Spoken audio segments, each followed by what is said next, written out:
So Ellen DeGeneres is someone who I haven't talked about for months, but she's been in the news recently, and I just gotta say, David Dobrik Sr. over here has really been struggling. This last year has been a stark contrast from the last 2 decades, as before 2020, Ellen was well loved by the masses as she danced her way through Target and made stay-at-home moms and stay-at-home gays feel special. I always wondered what the big deal was and why everyone loved this grandma so much. She always just seemed like she was trying to be the lesbian Conan O'Brien, but the only difference was that none of her jokes landed. She was a straight up comedian slash daytime talk show host industry plant in my opinion, receiving awards from Obama, selling dog toys, and making hundreds of millions of dollars along the way while being shoved in the faces of Americans all across this country. I mean, at one time for stay-at-home moms, not liking Ellen would have been like not liking Jesus Christ himself. And for those of you who already forgot,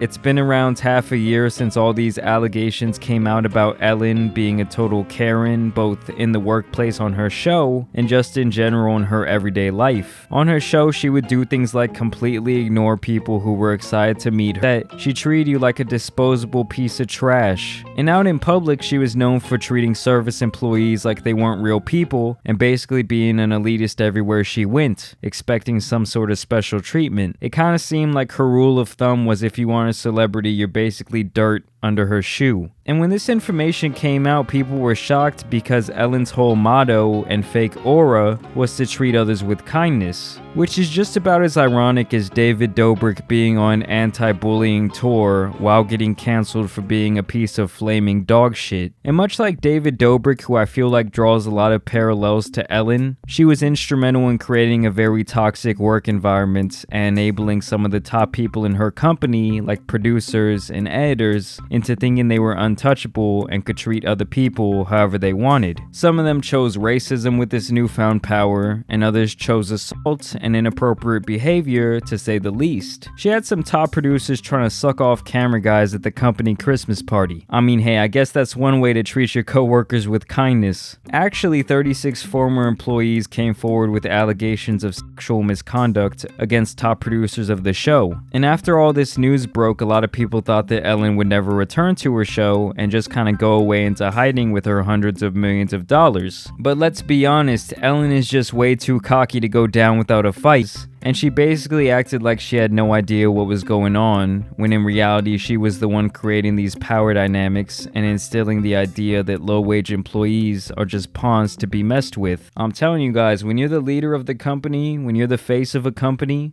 you're always going to be the one to blame for that company culture. And the best part of this whole apology is that they still added in laugh tracks and clapping to this monologue. But just like everything else in Ellen's life, why should we expect it to not be fake? And this new chapter is only going to be around 1 page long. Everyone tuned in to watch this shit show of an apology and then bounced. Her show took a massive hit after these allegations, going from an average of 2.5 million viewers to only 1.5 million. This means she took a 43% dip in viewership, with a 38% decline in women under 54. So basically all the old broads out there are still tuning in to see their favorite retirement home douche. And that's pretty much it. You know, all the young people have pretty much given up on Ellen and her dance challenges at this time. And I personally think the reason it dropped so much is because now, instead of her snarky little attitude coming off as playful and charming, it's just douchey. It's almost like watching one of David Dobrik's old videos back, knowing what we know now and trying not to feel uncomfortable.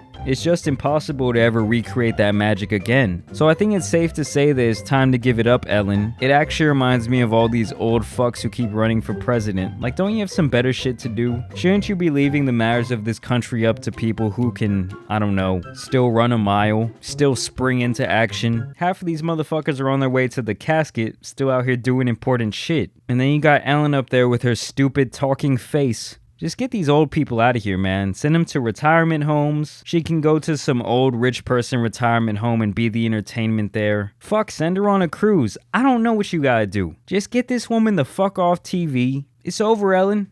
Take all your fucking money and just go, you rich bastard. But yeah, guys, I thought we would just do a little Ellen update on this beautiful Friday. I'm telling you, it's almost bedtime for grandma.